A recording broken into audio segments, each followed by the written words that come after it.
समय र प्रविधिको तीव्र विकाससँगै मोबाइल फोनको प्रयोग तीव्र रूपमा वृद्धि हुँदै गइरहेको छ।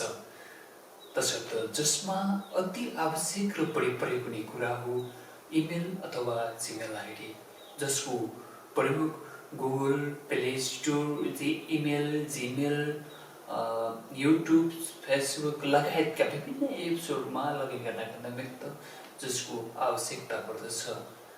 तसर्थ इमेल अथवा जिमेल आइडी सरल तरिकाले एउटा प्रोफेसनल आइडी कसरी क्रिएट गर्न सकिन्छ त आजको यस भिडियोमा हामी सिकाउनेछौँ। तसर्थ भिडियोलाई अन्तिमसम्म स्किप नगरिकन हेरिदिनु होला। भिडियो मन परेमा लाइक, कमेन्ट, सेयर तथा च्यानललाई सब्सक्राइब गरिदिनु होला।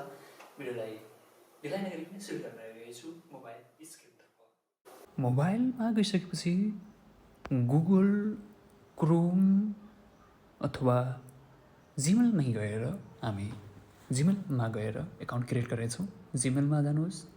जिमेलमा गइसकेपछि यसमा पहिले नै एकाउन्ट लगइन भएको हुँदा थ्री डटको यतापट्टि गएर क्लिक गर्नुहोस्। जसमा गइसकेपछि त्यो स्क्रोल गरिसकेपछि एड एनदर एकाउन्टमा क्लिक गर्नुहोस्।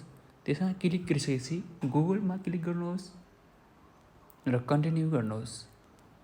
कन्टिन्यू गरिसकेपछि यस्तो प्रकारको इन्टरफेस देखापर्छ, जसमा क्रिएट न्यू एकाउन्टमा क्लिक गर्नुहोस् र यहाँ दुईवटा अप्सन देखापर्छ, जसमा फर माई सेल्फ र to manage my business. For my सेल्फमा क्लिक गर्नुहोस् र आफ्नो नेम क्रिएट गर्नुहोस्।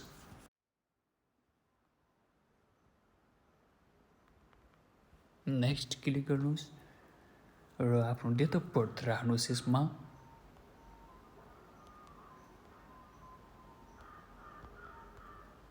र जेनरल क्लिक गर्नुहोस्। म मेलमा क्लिक गर्छु र नेक्स्ट गर्छु। र यसमा दुईवटा अप्सन दिएको छ, जसमा तपाईँले ती दुई अप्सनमध्ये एउटा अप्सन पनि युज गर्न सक्नुहुन्छ र अर्को आफै क्रिएट गरेर पनि प्रयोग गर्न सक्नुहुन्छ।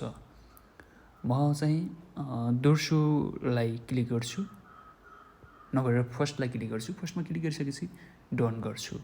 डन गरिसकेपछि नेक्स्ट गर्नुहोस्।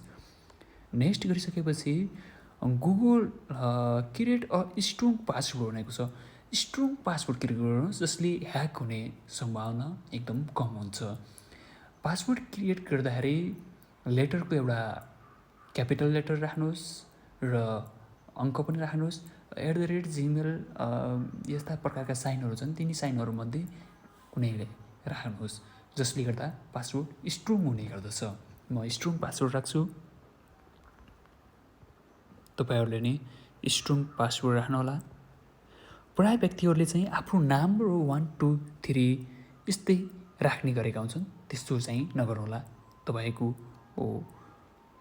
आइडी ह्याक हुने सम्भावना हुन्छ। र नेक्स्ट गर्नुहोला। नेक्स्ट गरिसकेपछि एकाउन्ट भेरिफाई गर्नका निमित्त फोन नम्बरको जरुरत हुन्छ, जसलाई तपाईँले आफ्नो मोबाइल नम्बर राख्नुहोला, जसमा ओटिपी कोड आउँछ। मोबाइल आफैसँग आउनुहुन्छ जुन नम्बर।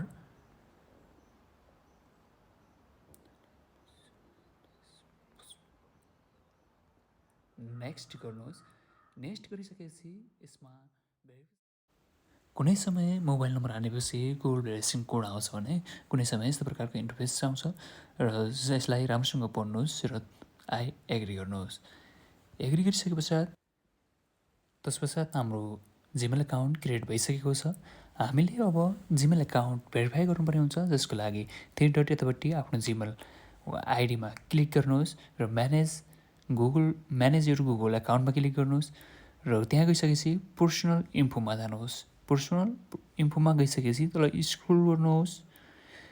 स्क्रोल गरिसकेपछि त्यहाँ तपाईँको फोन नम्बर कहाँ छ त्यहाँनिर क्लिक गर्नुहोस्। फोन नम्बरमा क्लिक गरिसके पश्चात यस्तो प्रकारको इन्टरफेस देखाउँछ, जसमा देखा परेको छ फोन नम्बर अनि तपाईँको भेरिफाई एकाउन्ट अनि गेट कोडमा क्लिक गर्नुहोस्। तपाईँको मोबाइल नम्बरमा कोड आउँछ, गुगल भेरिफिकेसन कोड भनेर। त्यो कोडलाई त्यहाँ जस्ताको त्यस्तै क्लिक हान्नुहोस् र नेक्स्ट भेरिफाई गर्नुहोस्।